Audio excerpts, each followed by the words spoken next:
2025. Kapitali nuk zgjedh rastësisht dhe ne këtë gjë e dim, ai shkon aty ku ka stabilitet, ku ka qartësi dhe ku ka drejtim.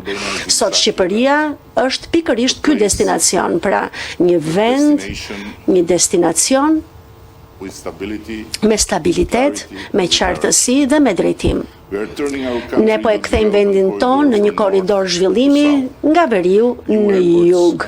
Aeroporte dhe porte të reja po ngrihen, parqet energjetike po zgjerohen, zona turistike dhe zonat industriale po marrin formë. Porti i ri i Durrësit do të bëhet një prej hubeve më të rëndësishme në mes dhe një port e re që e lidh Shqipërinë me Evropën dhe me Ballkanin, dhe Evropën me Ballkanin.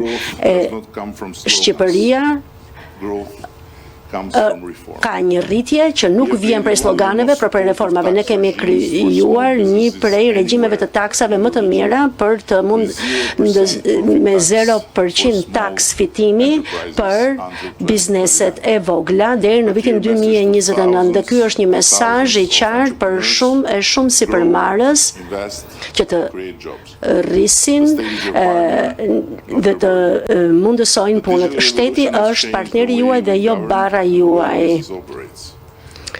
Pra, revolucioni digital ka ndryshuar mënyrën se si qeverisim dhe mënyrën se si po operon biznesi dhe shumë shpejt ne do të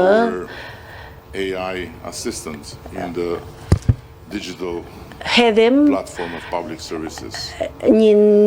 një asistencë më të mirë digjitale në platformën tonë digjitale, pra nuk do të jetë me FaceTiming, duke pyetur dhe duke marrë ato që ti ke nevojë. Pra nuk ke nevojë më për dyert të mbyllura, për dokumente të ngarkohen, pra ka nevojë vetëm për një kërkesë dhe për një përgjigje. Pra do të ketë më shumë transparencë për bizneset, më pak mundësi për rrëshfete dhe më shumë mundësi për një produktivitet të vërtet. Ky është shteti që ne po ndërtojmë, që është i thjeshtë dhe i efektshëm.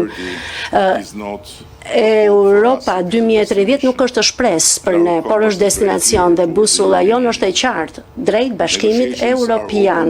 Negociatat janë të hapura, kapitujt po ecën përpara dhe objektivi ynë është realist dhe i arritshëm.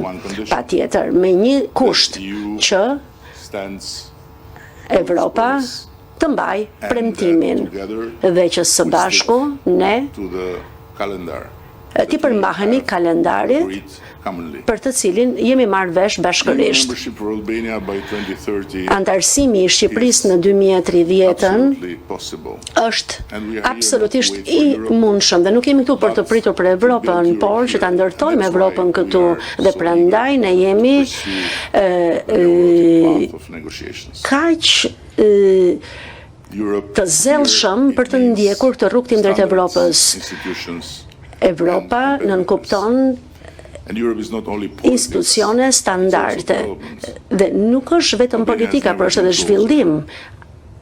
Shqipëria nuk ka qenë kurrë më afër dhe dua të përfitoj nga kjo mundësi që më jepet këtu sot, që gjithashtu të them edhe disa fjalë për investitorët. Ata duhet të kuptojnë të gjithë se momenti është tani dhe Shqipëria është gati për investime të cilësisë së lartë dhe afatgjata. Ne mirëpresim partneritete që ofrojnë dijen, ekspertët, inovacionin, investimi sot do thotë që të hyjmë në tregun e nesërm dhe ne ftojmë të gjithë që të angazhohen në 4 shtylla strategjike që do të përcaktojnë 10-vjeçarin tonë të ardhshëm. Energjia e gjelbër me një nga peshat më të larta të energjisë rinovueshme në botë dhe një ambicie të qartë për të bërë jo vetëm eksportues neto, por edhe nyje energjetike rajonale. Gjithashtu infrastruktura moderne që ta kthejë Shqipërinë në një kryqëzim